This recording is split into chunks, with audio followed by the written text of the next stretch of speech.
Hey, my name's Jason Kenuk from Morristown, New Jersey, 21 years old, and this is what I've been through. Anytown, USA, whoever you are, you're a shining star and music was made for cars. All the static was automatic till you turned me on and then you turned it off. What is with these bands?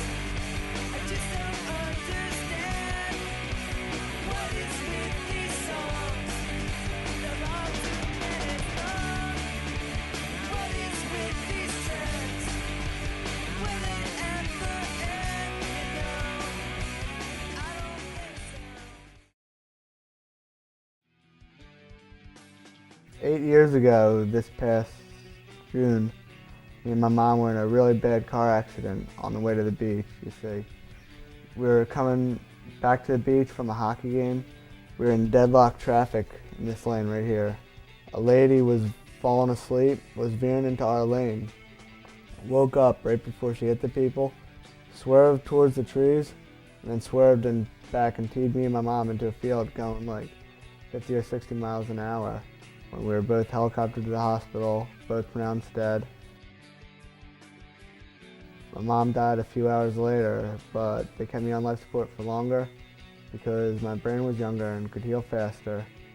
But they told my dad that there was little to no chance I'd survive, and basically to start planning my funeral. It makes me sad that I don't remember my mom, but I don't ever remember having a mom. I know that she was a great person. I know that she was, a beautiful woman, a great person, great personality, a very happy woman. But I don't ever remember having interactions with my mom. I don't ever remember having feelings of, I love this woman, So. I was on life support, like machines pumping my blood, breathing for me, for about like a month, like doing everything. I had a tube coming out here for food and water. I had a tube here sucking water out of my lungs. I had a trach, and I just had a bunch of stuff hooked up. I couldn't move my left side because I was hit on the right side of my brain. My left side was paralyzed. Well, I can't remember any of my life before the accident. The first memories of my life are me being in a wheelchair, telling doctors, telling therapists, telling my dad, telling everyone, that I was going to play lacrosse again. I called my lacrosse coach. He immediately agreed to come over and start doing agilities with me in the driveway, start doing therapy with me in the driveway as I went to the hospital for therapy too. I'd get home around 5. I'd practice my agilities, do my homework, eat dinner, and then go right to bed. So at that point in my life was devoted to rehabilitating cognitively, to getting back into my class at school, which doctors didn't think would be possible, and physically to getting back on the lacrosse field, which doctors and my dad and everyone told me was impossible. But so I'm doing that, and consecutively every weekend since I started these agilities, I improved all my times, and I'm making tremendous recoveries. It's never too late, it's never too late, it's never too late.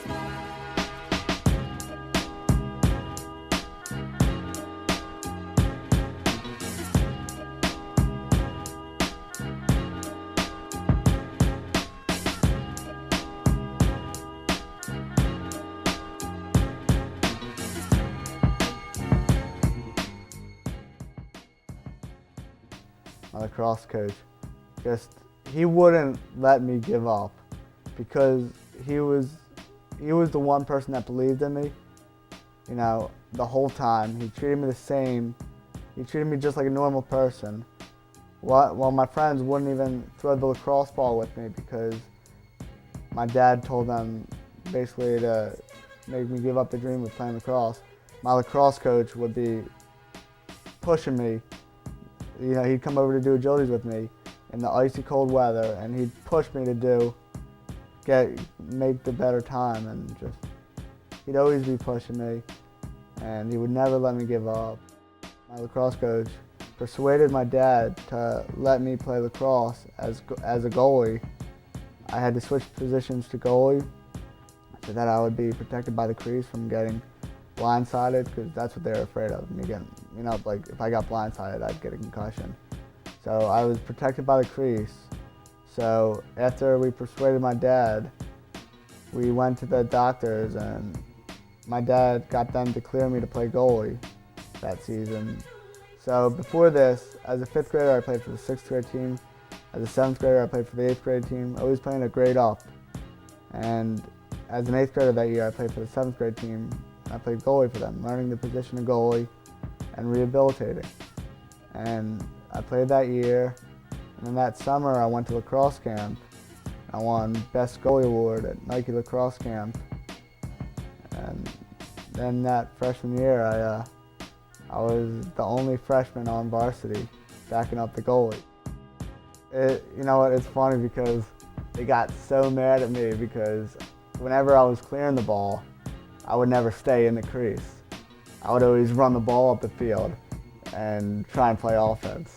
My sophomore year, my team won the state championship for New Jersey.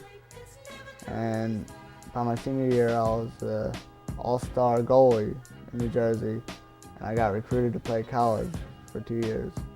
I still play club lacrosse. I'm the starting goalie for UNCW team, and I coach lacrosse now. Last year I coached, my first year at Cape Fear Academy, I coached the 8th grade team as defensive and goalie coach and the varsity goalie coach. And my 8th grade team that I coached, we went undefeated and won the championship.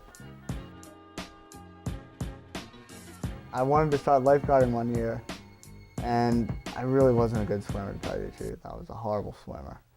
And yeah, it's not I wasn't a good swimmer, I was a horrible swimmer. I had a hard time going the lap back and forth. But I knew that I wanted to lifeguard in the summer, and because I'd talked to people that had done it, and they said, oh yeah, it's real fun, you should do it. So I ended up swimming that winter before the summer, just to try and get my my stroke better, trying to become a better swimmer. And now I swim every day.